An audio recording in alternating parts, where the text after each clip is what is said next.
गिरने के साथ ही सबसे बड़ी समस्या प्रदूषण को लेकर खड़ी होगी। दिल्ली एनसीआर में, नोएडा में प्रदूषण का क्या हाल है, ये बताने की जरूरत नहीं है। हवा का रुख भी अपने साथ बहुत कुछ तय करने वाला है।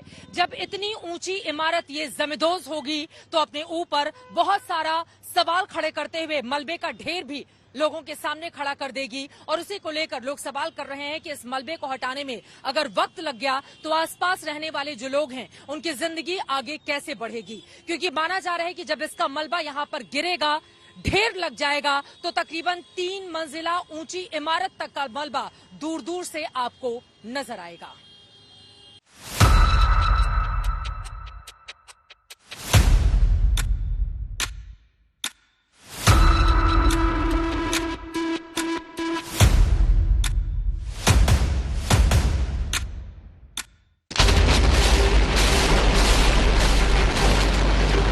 कुतुब मीनार से ऊंची 2 इमारत जब धराशायी होंगी तो उनके साथ उठेगा धुएं का गुबार।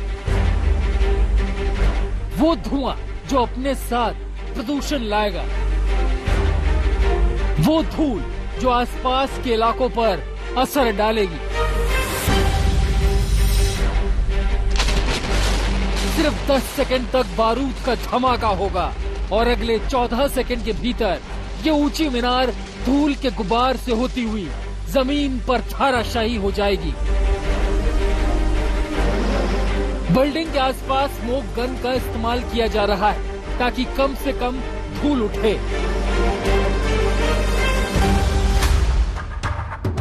जिस वक्त ट्विन टावर में धमाका किया जाएगा उसके अगले कई मिनटों तक बिल्डिंग के चारों तरफ धूल और धुएं का गुबार ही नजर आएगा।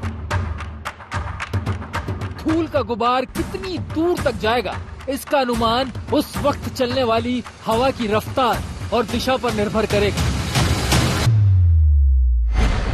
103 मीटर ऊंची इमारत गिरने से भारी मात्रा में धूल का प्रदूषण होगा और धमाके से जबरदस्त शोर पैदा होगा जिससे कंपन भी हो सकता है और आसपास की बिल्डिंग पर उसका असर भी पड़ सकता है।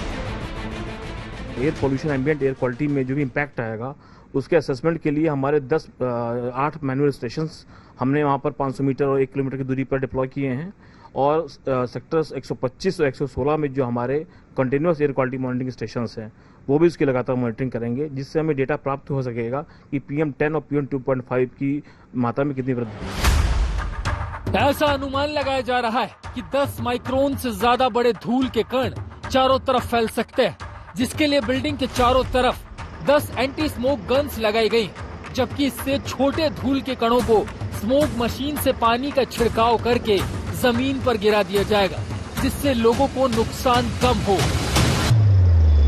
पूरा प्रयास ये है कि हम जो भी वहाँ पर 1 किलोमीटर तक जो भी रोड्स हैं या बाकी हैं वहाँ पर एंटी स्मोक गन्स डिप्लॉय की गई हैं और जो रोड्स पर डस्ट आएगी उसके क्लीनिंग के लिए मैकेनिकल जो हमारी मैकेनिकल स्वीपिंग मशीन्स हैं वो भी डिप्लॉयड हैं और मैनुअल भी लगभग 200 की फोर्स रहेगी लेबरर्स की जो उसको तो हटाने का काम करेंगी। इसके अलावा वहाँ पर 100 टैंकर्स वहीं पर तैनात रहेंगी जो रोड्स को धोने का काम करेंगे या हॉर्टिकल्चर जो भी वहाँ पर छोटे पेड़ हैं उनके वॉशिंग का भी काम साथ होता रहेगा जिससे कोई भी एयर पोल्यूशन PM 2.5 या PM10 का जो प्रवाह है उसके बाद ना हो। बिल्डिंग गिरने की अनगिनत तस्वीरें अभी तक लोगों ने टीवी या फिल्म के पर्दे पर ही देखी होंगी। अब नोएडा के लोग उसे साक्षात अपनी आंखों के सामने गिरते हुए देखेंगे। दावा है कि बिल्डिंग गिरने के बाद बिल्डिंग से निकलेगा 80,000 टन मलबा। मलबा हटाने में लगेगा 3 महीने का समय। 50,000 टन मलबा टावर के गड्ढे में रहेगा।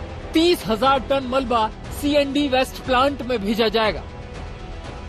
जो भी measures air pollution, ambient air quality में जो इम्पैक्ट इसका एडवर्स इम्पैक्ट आएगा उसको कंट्रोल करने के लिए जो भी हो सकता हो, इसलिए एंटी स्मोक गन्स हैं, पानी के टैंकर्स हैं, इनकी रोड्स जो ऑटोमेटिक इनके मैकेनिकल स्वीपिंग मशीन्स हैं वो सब इन प्लेस लगाई गई हैं। मैनुअल लेबर्स भी 200 लेबर्स खाली रोड की सफाई करते रहेंगे। प्रशासन और एक्सपर्टी बिल्डिंग के गिरने से होने वाले हर साइड इफेक्ट पर नजर बनाए हुए जिसे लेकर तैयारियां की जा रही है, जिसमें प्रदूषण और धूल भी एक अहम मुद्दा है।